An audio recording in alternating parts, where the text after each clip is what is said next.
ক্রিকেটের ২৫ বছর উপলক্ষে বরিশালে আয়োজন করা হয়েছে দিনব্যাপী অনুষ্ঠান। প্রধান অতিথি হিসেবে থাকবেন বিসিবি সভাপতি আমিনুল ইসলাম বুলবুল। এ নিয়ে আরও জানাতে বরিশাল কবি জীবনানন্দ দাশ স্টেডিয়ামে আছেন সহকর্মী অমিত হাসান, যুক্ত হব তার সাথে। অমিত, জানাবেন আজকে কি কি আয়োজন রয়েছেন? বিসিবি সভাপতি কথা বলেছেন কিনা, তিনি কি বলছেন?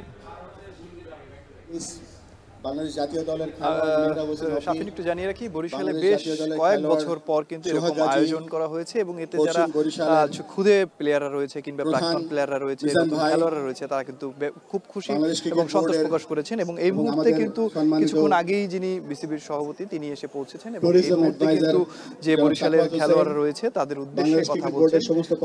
এই মুহূর্তে কিন্তু তিনি বক্তব্য রাখছেন এবং তার আগে ৯টা থেকেই কিন্তু আমরা দেখেছি যে এই মাঠে কিন্তু খেলাধুলা হয়েছে। ১২ বছর বয়সী যারা খেলোয়াড় রয়েছে তাদের ক্রিকেট ম্যাচ অনুষ্ঠিত হয়েছে। এছাড়াও এখানে কিন্তু আরো বিভিন্ন ধরনের খেলার আয়োজন করা হয়েছে, বিশেষ করে শুরু করে প্রতিযোগিতা। এছাড়াও সাথেও বিসিবির যিনি সভাপতি রয়েছেন তিনি আলাদাভাবে কথা বলবেন বলে জানিয়েছেন। এবং ৭ দিন ব্যাপী এই অনুষ্ঠানের আজকে কিন্তু সমাপনী দিনে কিন্তু বরিশালে তিনি বক্তব্য রাখছেন এবং কথা বলছেন এবং তিনি এসেই কিন্তু সবার সাথে হাত মিলিয়ে ফুল অংশগ্রহণ করেছেন।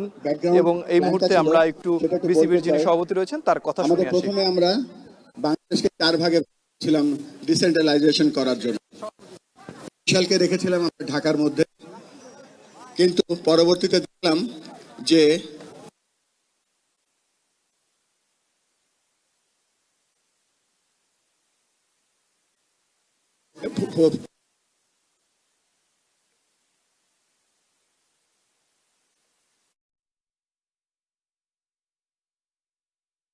আমরা সকলে এখানে এসেছি আপনাদের অতিথি হিসেবে।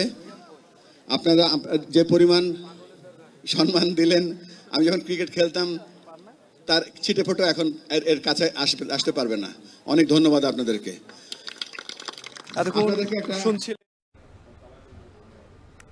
বাংলাদেশের টেস্ট ক্রিকেটের ২৫ বছর পূর্তিতে বরিশালে গিয়েছেন বিসিবি সভাপতি। রয়েছে দিনব্যাপী নানা আনুষ্ঠানিকতা, সেখান থেকে সহকর্মী অমিত হাসানের মাধ্যমে জানছিলাম বিস্তারিত।